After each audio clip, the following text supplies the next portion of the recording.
Hello, my name is Miriam Blomberg, and I chose to do my chiral molecule case study on threonine. It's January 15th, 2026.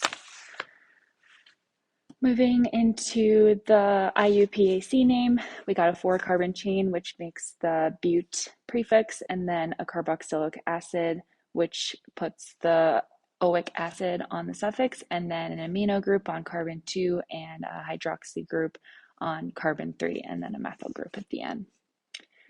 So that's 2-amino 3-hydroxybutanoic acid.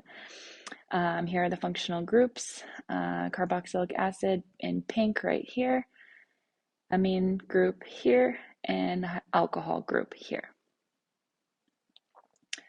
I labeled my chiral centers with a purple asterisk at carbon 2 and carbon 3 because it has 4 different groups around that carbon.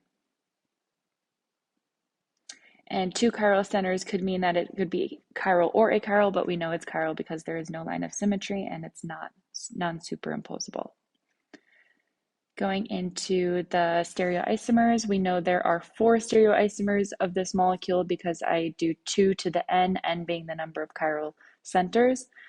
So there are 2 enantiomers and 2 diastereomers. Here are the enantiomers.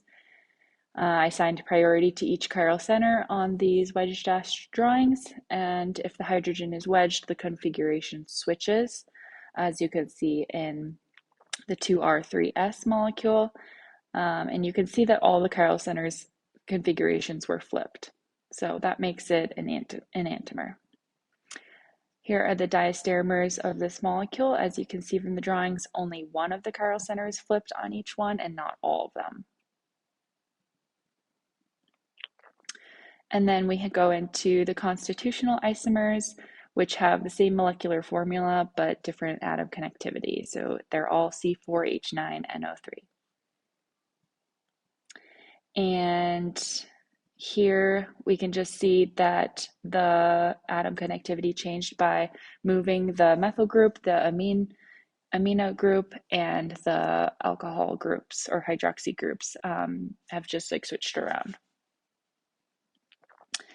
And then the molecular geometry of this molecule: carbon 1 would be trigonal planar, sp2 hybridized, carbon 2 tetrahedral, sp3 hybridized as also carbon 3 and carbon 4, and then the nitrogen / amino group would be trigonal planar, or trigonal pyramidal because of a lone pair on the nitrogen. And then why is this molecule important? Because threonine is used in protein synthesis and is an essential amino acid that we must obtain from our diet. It's used in glycoproteins, antibodies, and enzymes. And this is vital for metabolism, immune defense, and cell signaling. Its presence in these molecules highlights its importance in maintaining overall health and biological function. Thank you.